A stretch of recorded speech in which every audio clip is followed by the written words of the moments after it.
میں دیکھ رہا ہوں کہ تم لوگ کچھ زیادہ ہی آلسی ہوتے جا رہی ہو۔ اور وہ تو بہت زیادہ پرجوش ہو گئی تھی، مگر میمونہ کی حالت ایسی تھی جیسے کاٹو تو بدن میں لہو نہیں۔ اسے رہ رہ کر اس ظالم دیو پر غصہ آ رہا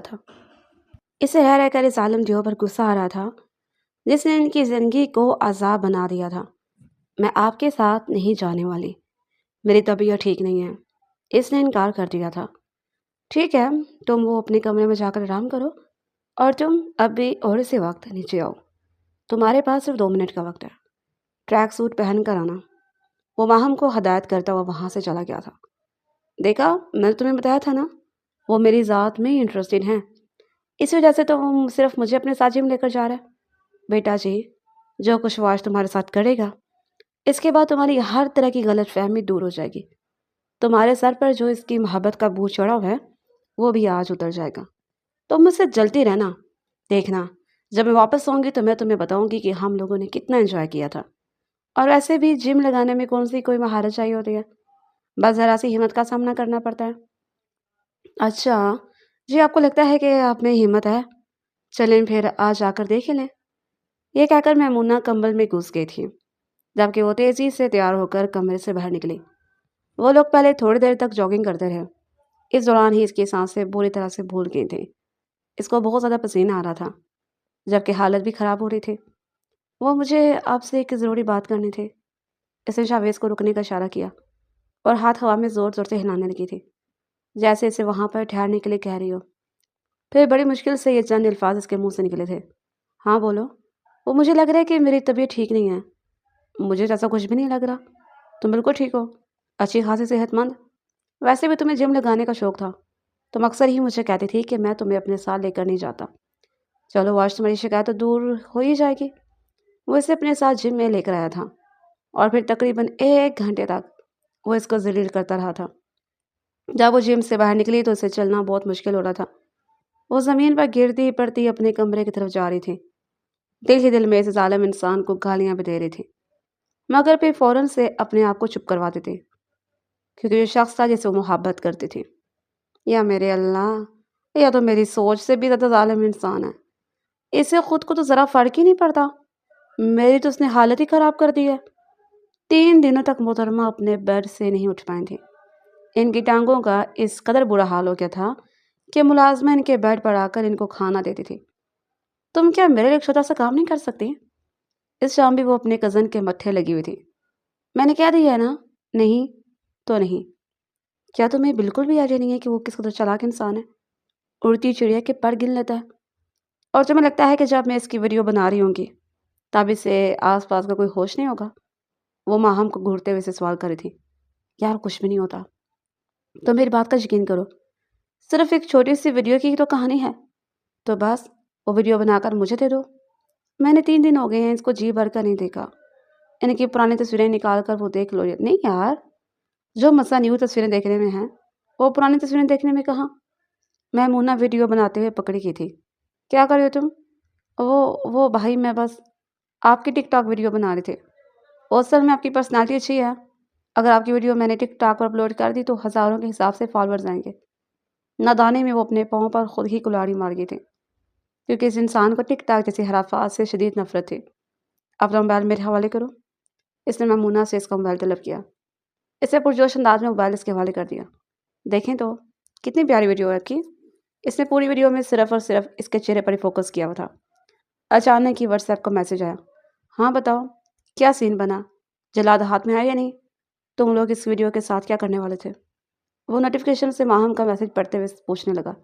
نہیں بھائی، کچھ بھی نہیں یار، بس آپ میری بات کا یقین کریں، میں آپ کے ساتھ کچھ بھی غلط نہیں کر سکتی ہوں۔ جاؤ یہاں سے، دوبارہ تو مجھے یہاں پر نظر نہیں آؤ۔ مگر بھائی، اس سے کچھ کہنا چاہا مگر وہ ہاتھ اٹھا کر اسے چپ کروا کر وہاں سے بھگا چکا تھا۔ یہ سب کچھ تمہاری وجہ سے ہوا ہے، تمہاری تھڑکپن کی وجہ سے میرا آئی فون میرے ہاتھوں سے چلا گیا۔ ابا جان نے اتنی مشکل سے لے کر دیا تھا۔ 2 دنوں کے بعد عاطف اسلم کا کنسرٹ بھی آ رہا تھا۔ میں نے سوچا تھا کہ وہاں پر موبائل لے کر جاؤں گی، ہلا گلا کروں گی، ویڈیوز بناؤں گی، مگر تم، اللہ تعالیٰ تم سے پوچھے گا، تم نے میرے ارمانوں پر پانی پھیر دیا۔ وہ اپنے سینے پر بوڑھی عورتوں کی طرح ہاتھ مارتے ہوئے ویلا مچاتے ہوئے کہہ رہی تھی۔ ٹھیک ہے یار، چپ کر جاؤ، آخر جو تم نے کچھ بھی کیا ہے اپنی دوستی کے لیے کیا، اور اتنی سی تو قربانی تو بنتی ہے۔ تم میری دوست نہیں ہو، بلکہ تم تو میرے سر پر ایک عذاب بن کر نازل ہو گئی ہو۔ تمہارے ساتھ ہر بار میں بھی پھنس جاتی ہوں۔ اس بار میں تمہارے ساتھ حویلی میں نہیں رہوں گی، بلکہ چھٹیاں گزارنے کے لیے نانی جان کے گھر چلی جاؤں گی۔ وہاں پر میرے سارے کزنس میرا انتظار کر رہے ہیں۔ وہ اپنے کھڑوس کزن کی وجہ سے بہت زیادہ عاجز آ چکی تھی، کیونکہ شاویز صاحب ان کے ہر معاملے میں دخل اندازی کرتے تھے۔ نہ تو وہ لوگ شاویز کی پرمیشن کے بغیر کہیں باہر گھومنے کے لیے جا سکتے تھے اور نہ ہی ہلا گلا کر سکتے تھے۔ یہاں تک کہ حویلی میں بھی انہیں میل کزنس کے ساتھ فری ہونے کی پرمیشن نہیں تھی۔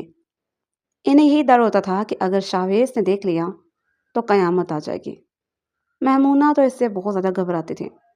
وہ تو خود بھی بہت احتیاط کرتے تھے، لیکن ماہم اور وہ کسی کو بھی خاطر میں نہیں لاتی تھی۔ وہ تو ویسے بھی شاویز سے محبت کرتی تھی، بچپن سے لے کر اب تک وہ اسی کو پسند کرتی تھی۔ اس نے شاویز کے ساتھ ہی زندگی گزارنے کے خواب دیکھے تھے، اور اس میں بڑا کردار اس کی دادی جان کا تھا، جنہوں نے بچپن میں ہی اس کے کانوں میں یہ بات ڈال دی تھی کہ تمہارا شاویز کے ساتھ نکاح ہوگا، تم اس کی دلہن بنو گے۔ وہ پھر یہ آئینے کے میں کھڑے ہو کر اپنے سر پر سرخ رنگ کا دوپٹہ سجا کر خود کو شاویز کی دلہن امیجن کرتی تھی۔ اس کے دل کی دھڑکنیں منتشر ہو جاتی تھیں، لیکن کچھ عرصے سے وہ دیکھ رہی تھی کہ شاویز اس سے نہیں بلکہ باقی قدموں سے بھی کھنچا کھنچا سا رہنے لگا ہے۔ اب نہ تو وہ پہلے کی طرح ان قصدوں میں بیٹھتا تھا اور نہ ہی پہلے کی طرح ان سے گفتگو کرتا تھا۔ وہ اس سے بھی صرف اور صرف ڈانٹ ڈپٹ کے لیے مخاطب کرتا تھا، ورنہ اس سے بھی کبھی کوئی فالتو بات نہیں کی تھی۔ یہ چیز اسے ڈسٹرب کر رہی تھی اور اندر ہی اندر کچھ جوش بھی دلا رہی تھی، جو لو اسے شاویز جیسا انسان ملا تھا جس بات کو باقی عورتوں سے کوئی دلچسپی ہی نہیں تھی۔ لیکن اگر انہیں مجھ میں بھی دلچسپی نہ ہوئی تو نہیں نہیں نہیں، یہ نہیں ہو سکتا، ورنہ دادی جان کبھی مجھ سے اتنی بڑی بات نہ کرتی۔ اس کے دادی جان کا 1 سال پہلے انتقال ہوا تھا۔ اس کی امی جان اس کے بچپن میں ہی چل بسی تھی، جبکہ بابا بھی 3 سال پہلے ایک حادثے میں اس دنیا سے چلے گئے تھے۔ وہ اپنے تایا جان کی حویلی میں رہتی تھی۔ حد سے زیادہ شرارتی تھی۔ جب سے اس حویلی میں آئے تھے تب سے اس نے سب لوگوں کے ناک میں دم کر رکھا تھا۔ پورے دن اس کے نام کی پکار حویلی میں گونجتی رہتی تھی۔ ایک کو تنگ کر کے فارغ ہوتے تھے تو دوسرے کو تنگ کرنے کے لیے نکل جاتے تھے۔ اگر پڑھائی کے بارے میں سوال کیا جاتا تو محترمہ بیوقوفوں کی طرح گھورنے لگتی تھیں، جیسے ان سے آؤٹ آف سلیبس کوسچنس پوچھ لیا ہو۔ شاویز کو جیسی لڑکیاں بالکل پسند نہیں تھیں، وہ جیسے لڑکیوں سے کوفت محسوس کرتا تھا، اس سے الجھن ہوتی تھی۔ اس نے یہ بات کئی بار اس کے منہ پر بھی کہی تھی، مگر وہ نظر انداز کر جاتی تھی۔ ان دنوں میں شاویز اسے کچھ زیادہ ہی obsessed ہو گئی تھی۔ ہر وقت ہی اس کے بارے میں سوچتے رہتے تھے، اسی کا نام لیتے رہتے تھے۔ میمونہ کے تو کان پک گئے تھے۔ ایک دن اس کے سامنے باقاعدہ ہاتھ جوڑتے ہوئے بولی تھی، خدا کا واسطہ ہے بس کر جاؤ۔ اب اگر تم نے اس انسان کا دوبارہ سے نام لیا تو میرے کانوں سے خون نکلنے لگے گا۔ میں تھک گئی ہوں، اب اس کا نام کسی گھنٹے کی طرح میرے دماغ میں بجنے لگا ہے۔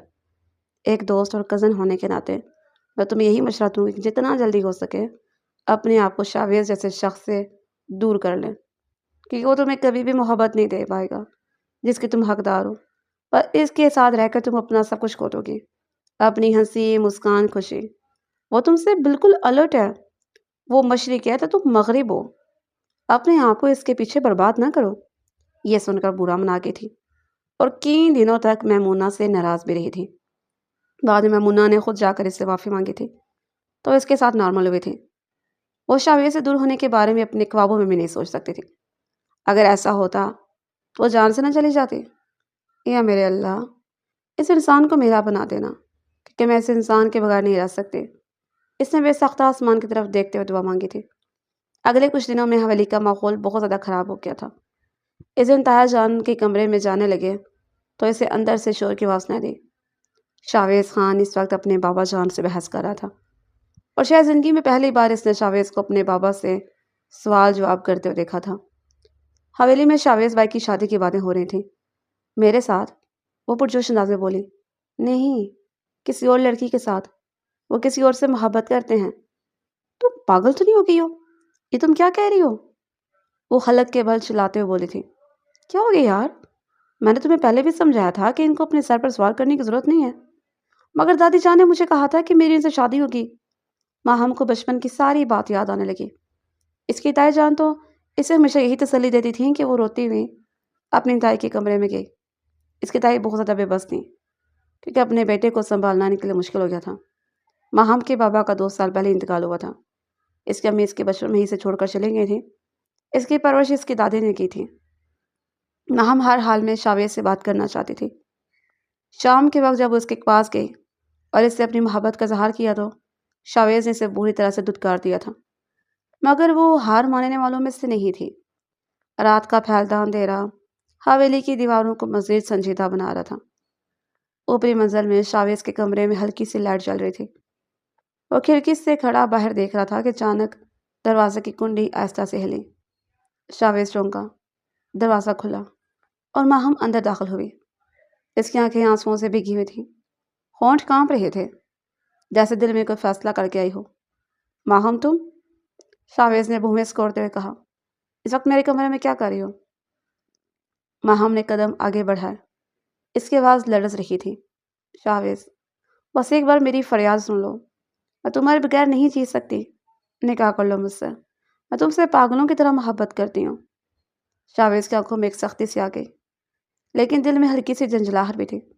ماہم، تمہیں 1000 بار سمجھایا ہے، میرا دل کسی اور کے ساتھ ہے۔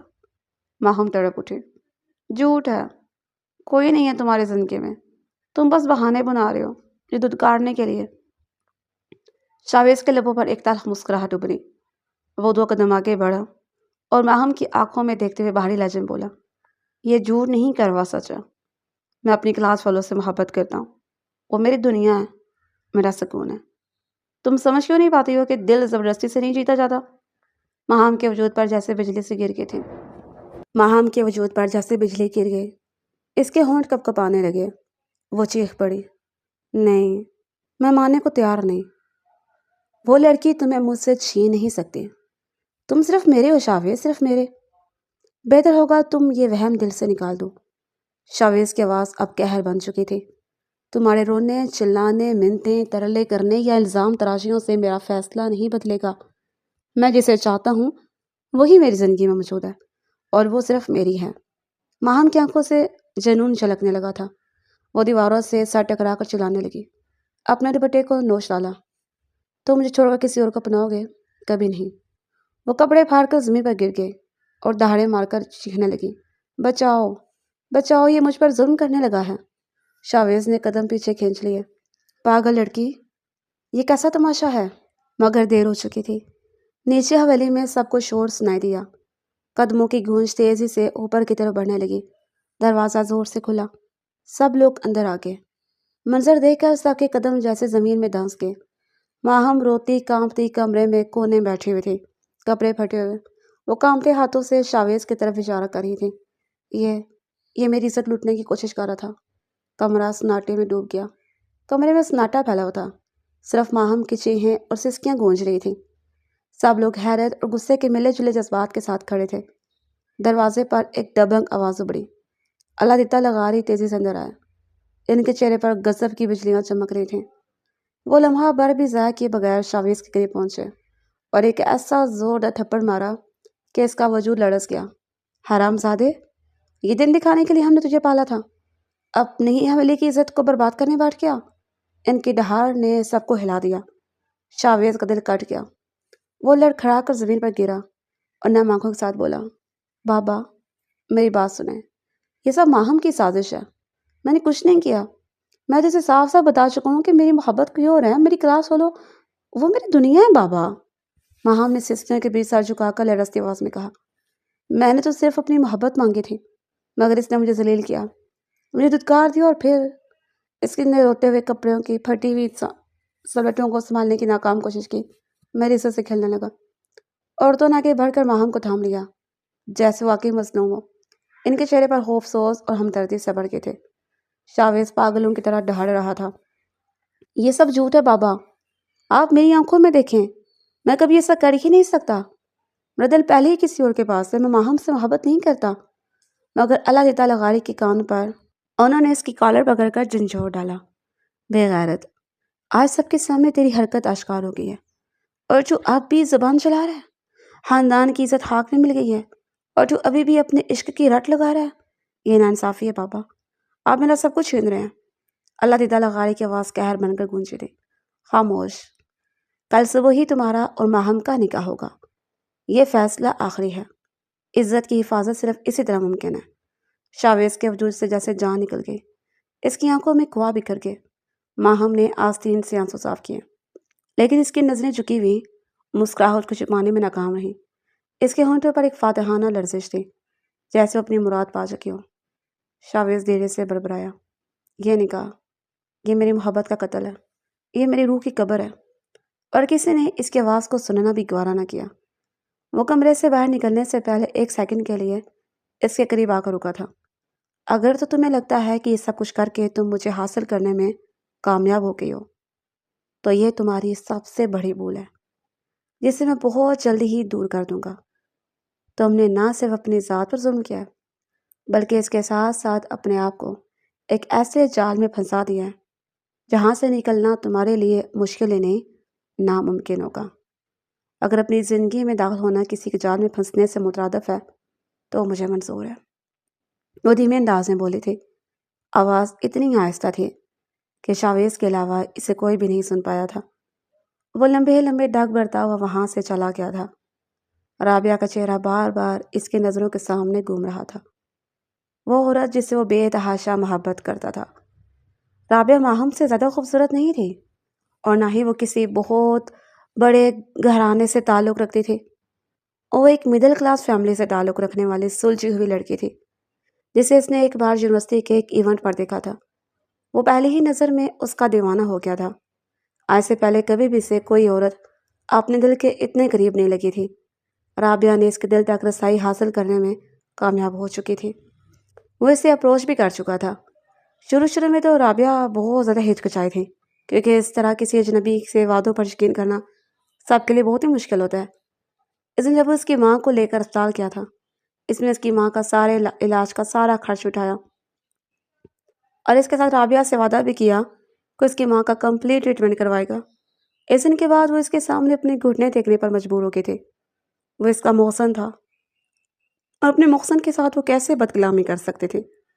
اب اسے یہ بھی یقین آ گیا تھا کہ وہ شخص واقعی اسے محبت کرتا ہے، اور اسے حاصل کرنے کے لیے اپنے خاندان کے سامنے اس کے لیے آواز اٹھائے گا۔ پوری رات اس نے رش راوی کرتے ہوئے گزار دی۔ وہ یہی سوچ رہا تھا کہ اس کا ایکسیڈنٹ ہوگا اور سب کچھ ختم ہو جائے گا، لیکن ایسا کچھ بھی نہیں ہوا۔ صبح وہ حویلی واپس آ چکا تھا۔ اس نے موبائل چیک کیا، رابعہ کے نمبر سے اسے سینکڑوں حساب سے کالز لگی ہوئی تھیں۔ جانتا تھا کہ وہ چھوٹے دل کی مالک ہے، اس کے لیے پریشان ہو جاتی ہے، مگر اس قدر وہ بے چین تھا، اس قدر کوفت میں مبتلا تھا، وہ کسی سے بھی بات نہیں کرنا چاہتا تھا۔ وہ صرف اپنے ساتھ تھوڑا سا وقت گزارنا چاہتا تھا۔ ماہم، تم نے میرے ساتھ اچھا نہیں کیا۔ تم نے نہ صرف میرے سے میری محبت چھینی ہے، بلکہ مجھ سے میری خوشیاں بھی چھین لی ہیں۔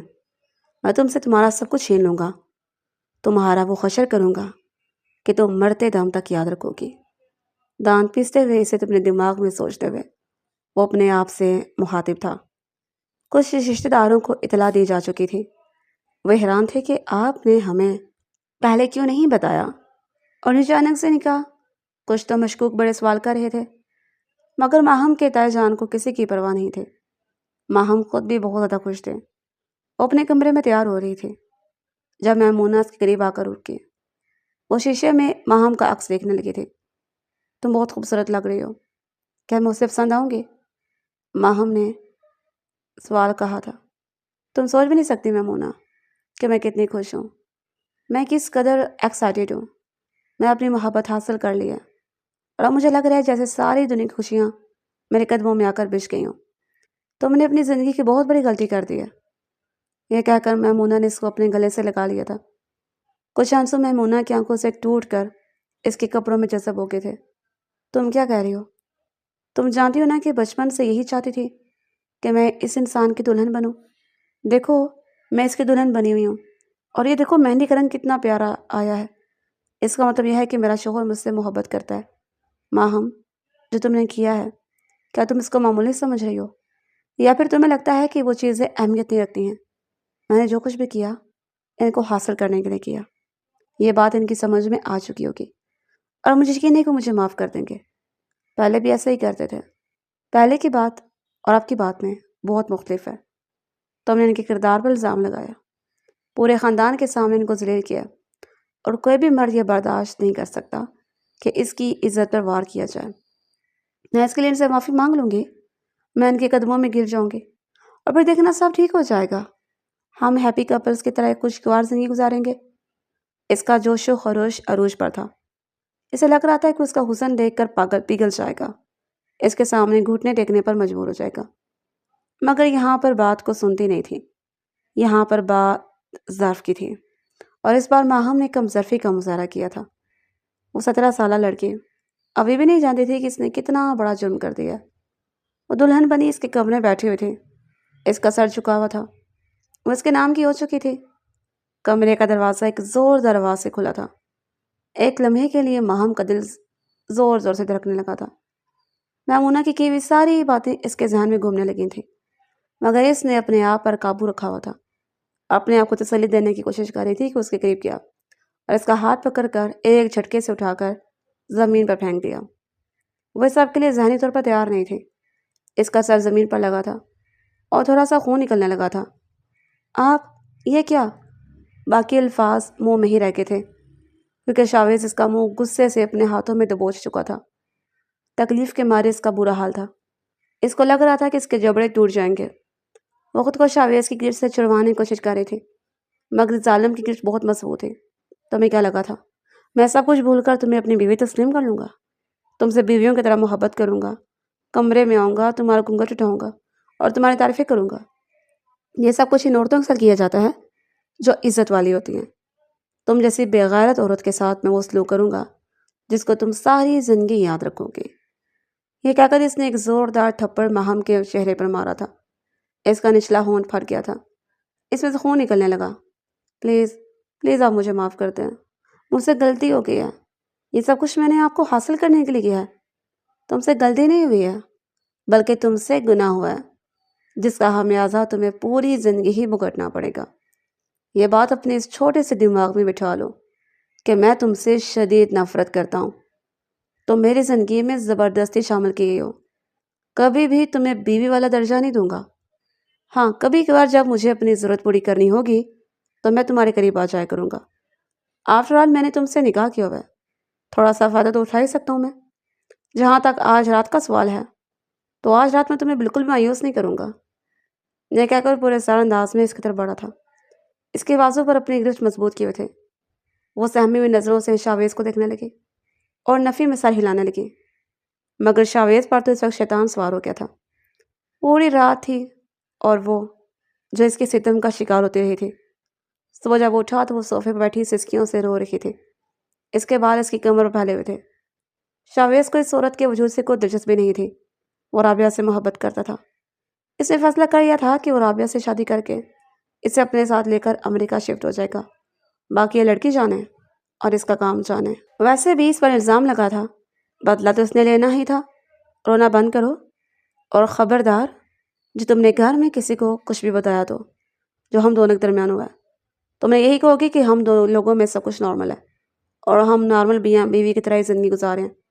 اگر تم نے اپنی زبان چلائی تو میں اسی دن ہی تمہیں طلاق دے دوں گا۔ تم جانتی ہو کہ میں جو کچھ کہتا ہوں وہ کر کے دکھاتا ہوں۔ وہ کمرے سے نکلنے ہی لگا تھا کہ اس کا نام پکار اٹھی۔ مجھے میرے نام سے مت پکارو، تمہارے منہ سے اپنا نام بھی مجھے زہر لگتا ہے۔ نفرت کا اظہار کرتے ہوئے تیزی سے اس کی طرف بڑھا تھا۔ اس سے پہلے کہ اسے کچھ کہتا، اس نے فوراً سے اپنا چہرہ اپنے ہاتھوں میں چھپا لیا۔ یہ دیکھ کر اس نے اپنے لب بینچ لیے تھے۔ وہ اس کو مارنے کے لیے اس کے قریب نہیں گیا تھا۔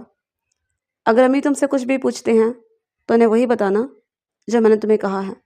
اور ہاں، اس نے اپنی جیب سے ڈبی نکال کر زور سے تیبر رکھی تھی۔ یہ اپنی منہ دکھا دینا جس کو دکھانی ہوئی۔ یہ کہہ کر وہ وہاں سے جا چکا تھا۔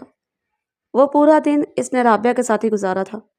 وہ رابعہ سے نکاح کرنے کا ارادہ رکھتا تھا، مگر رابعہ کی ایک ہی ضد تھی کہ جب تم اپنے پیرنٹس کو لے کر میرے گھر پر نہیں آتے تب تک میں تم سے شادی نہیں کر سکتی ہوں۔ اب اسے کیسے بتاتا کہ وہ مر کر بھی اپنے پیرنٹس کو اس کے گھر پر نہیں لا سکتا تھا۔ حالات مختلف ہوتے تو وہ شاید اس کی بات مان بھی لیتا، لیکن اب تو کچھ بھی اس کے ہاتھوں میں نہیں تھا۔ وہ اسے ولی سے نکال کر اسلام آباد شفٹ ہو گیا تھا۔ جب اسے اپنے ساتھ لے کر جا رہا تھا تب دائی جان نے ماہم کو زور سے اپنے گلے سے لگا لیا تھا اور پھول پھول کر رونے لگی تھیں۔ میری بیٹی، تم نے اپنے اوپر بہت بڑا ظلم کیا ہے۔ میں تمہارے لیے دعا کرنے کے علاوہ کچھ بھی نہیں کر سکتی ہوں۔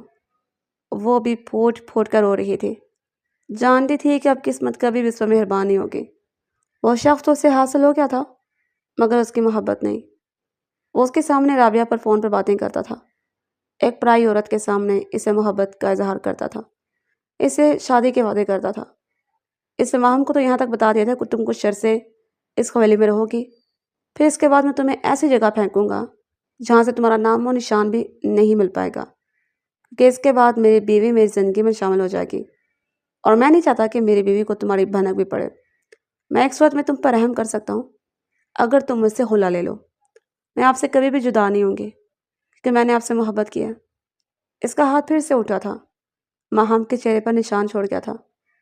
تمہاری یہ 2 ٹکے کی محبت تمہیں ہی مبارک ہو، میری زندگی میں تمہاری محبت کی کوئی جگہ نہیں ہے۔ پورا دن وہ جانوروں کی طرح حویلی میں کام کرتی تھی۔ رات کے وقت جب بستر پر سونے کے لیٹتی تو آدھی رات کے وقت اسے اٹھا دیتا اور کمرے سے باہر نکال دیتا۔ کئی بار تو ایسا ہوتا تھا کہ اس کی غلطی بھی نہیں ہوتی تھی، اور وہ اس پر الزام لگا کر پوری رات اس کو کمرے سے باہر کھڑا رکھتا تھا۔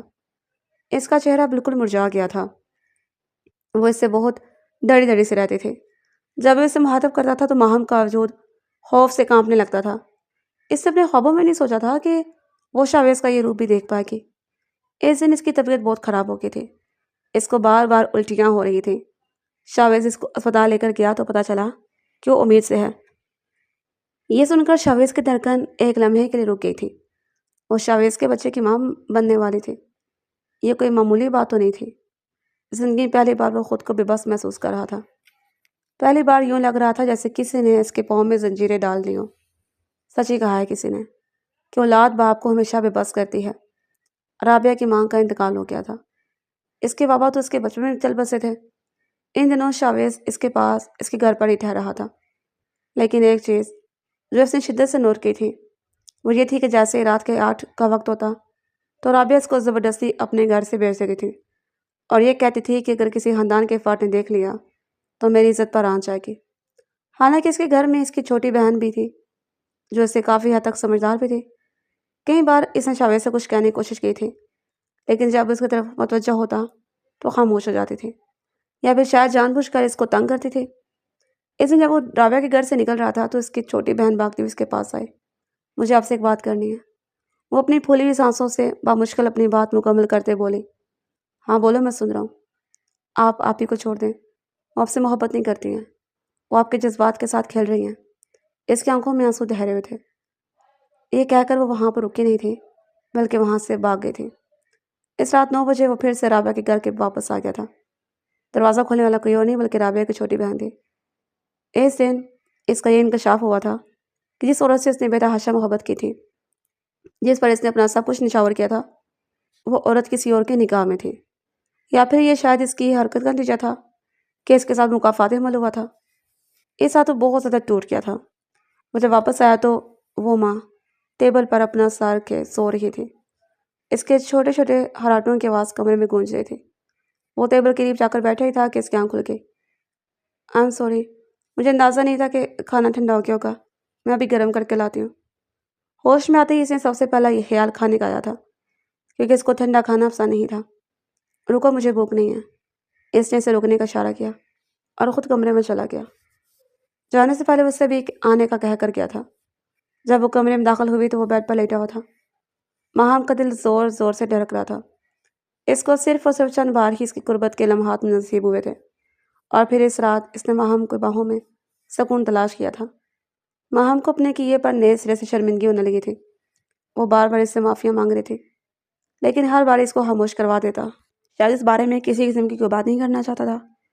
اسے ماہم سے دور ہو کر بھی دیکھا تھا، اس کو تکلیف پہنچا کر بھی دیکھا تھا، مگر اس کے باوجود بھی ماہم نے کبھی بھی اس کو دھوکہ نہیں دیا تھا، نہ ہی اس نے ایسی کوئی حرکت کی تھی جسے شاویز کی عزت پر کوئی آنچ آئی تھی۔ ہاں، یہ بات آج تھی کہ شاید اس پہلے اس نے ایک ناقابل معافی غلطی کی تھی، لیکن یہ بھی اس نے نادانی میں کیا تھا۔ وہ اپنی محبت میں پاگل ہو گئی تھی کہ اسے کچھ ہوش ہی نہیں رہا تھا، اور اس کی عمر کا تقاضا بھی تھا کہ اس تک کسی چیز کی امید رکھی جا سکتی تھی۔ کچھ غیر کے بڑے افراد کی بھی غلطی تھی جنہوں نے اس کے ذہن میں بچپن سے ہی یہ بات ڈال دی تھی۔ صبح جب وہ سو کر اٹھا تو اس کے ذہن میں یہ ساری چیزیں کسی طوفان کی طرح چل رہی تھیں۔ وہ بری طرح سے کنفیوز تھا، اس کو سمجھ نہیں آ رہا تھا کہ وہ کیا کرے۔ اس نے سب کچھ وقت پر چھوڑ دیا تھا، رابعہ سے تو وہ ہر طرح کا تعلق توڑ چکا تھا۔ اس کے ساتھ شاویز نے جو جوائنٹ اکاؤنٹ کھلوایا تھا وہ بھی ختم کر دیا تھا۔ رابعہ اس کو ایک لمبے عرصے سے دھوکہ دیتے ہوئے آ رہی تھی، جب بھی وہ سوچتا تھا کہ اس کا دل ٹکڑے ٹکڑے ہو جاتا تھا۔ دوسری طرف ماہم تھی، جو اس کی بے رخیوں کے باوجود، اس کے برے سلوک کے باوجود بھی ہمیشہ اس کی ایک نظر کرم کی منتظر رہتی تھی۔ شاویزہ پہلے کی طرح اس پر سختی نہیں کرتا تھا، بلکہ اس کا خیال رکھتا تھا۔ ایک تو وہ ماں بننے والی تھی، اور دوسرے ان دنوں وہ کچھ زیادہ چڑچڑی ہو رہی تھی، چھوٹی چھوٹی بات پر لڑنا شروع کر دیتی۔ ایک دن اس نے رابعہ کا نام لیا اور وہ فوراً ہی خاموش ہو گئی۔ وہ میری زندگی سے جا چکی ہے۔ یہ الفاظ سن کر ماہم کو چند لمحوں کے لیے یقین ہی نہیں آیا تھا۔ اس عورت کا میری زندگی میں کوئی رول نہیں ہے۔ میری زندگی میں صرف تم ہو اور ہماری ہونے والی بیٹی ہے۔ اگر بیٹا پیدا ہو گیا تو نئی بیٹی ہوگی۔ مجھے بیٹیاں پسند ہیں۔ پہلی بار وہ اسے نارمل انداز میں بات کر رہا تھا، اسے اپنی پسند اور ناپسند شیئر کر رہا تھا۔ اس کی ذرا سی الفت پر ماہم نکھر گئی تھی۔ وہ پہلے کی طرح ہنسنے کھیلنے لگے تھے۔ اس کو ویلی میں بھی آزادی سے آنے جانے کی اجازت تھی، اس کے علاوہ جہاں دل کرتا تھا جاتی تھی۔ آج شاویز پہلے کی طرح اس پر سختی یا پابندی نہیں کرتا تھا۔ ماہم نے ایک بہت ہی پیاری بیٹی کو جنم دیا تھا، مگر ابھی بھی اسے دل میں ڈر تھا کہ اگر رابعہ کی زندگی میں واپس آ گئی تو کہیں وہ اس کو چھوڑ نہ دے۔ اور پھر ایک دن اس کا یہ ڈر بھی دور ہو گیا تھا۔ رابعہ آئی تھی، اپنے گھٹنوں پر چل کر آئی تھی، کیونکہ اسے اندازہ ہو گیا تھا کہ اس نے ہیرا گنوا دیا ہے۔ شاویز نے اس کی شکل دیکھنے سے بھی انکار کر دیا تھا۔ وہ دھوکے باز لوگوں سے شدید نفرت کرتا تھا۔ اس دن ماہم کے دل میں بھی جو آخری پھانس تھی وہ بھی نکل گئی تھی۔ شاویز نے ماہم کا پردہ رکھ لیا تھا۔ اس نے کبھی بھی کسی کو بھی یہ نہیں بتایا تھا کہ ماہم نے اس پر الزام لگایا تھا، حالانکہ ماہم سب لوگوں کے سامنے اس بات کا اعتراف کرنے کے لیے تیار بھی تھی، مگر شاویز نے چاہتا تھا کہ سب لوگ اس سے نفرت کریں۔